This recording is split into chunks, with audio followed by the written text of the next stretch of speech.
गोवंश हत्याबंदी कायदा नव्हे, हा गोपालक हत्याबंदी कायदा बनलेला आहे।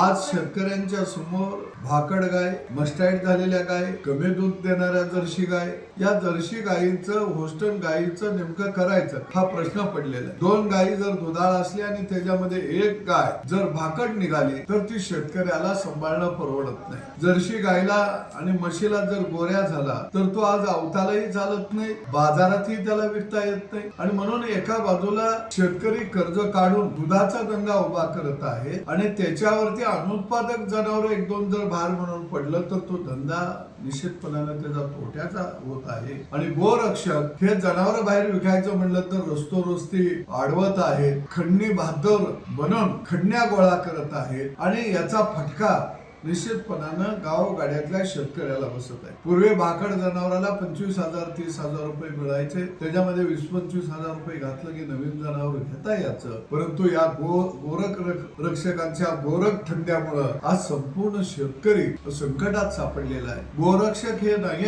हे गोभक्षक सगळे झालेले आहेत आणि म्हणून आता शेतकऱ्याला पर्यायाने लढा देण्याशिवाय आम्ही नांगराचा फाळ हातामध्ये घेऊन या गोरक्षकांचा आता बंदोबस्त करणार आहोत। कारण ही लढाई शेतकऱ्याच्या अस्तित्वाची आहे, शेतकऱ्याच्या घामाची आहे।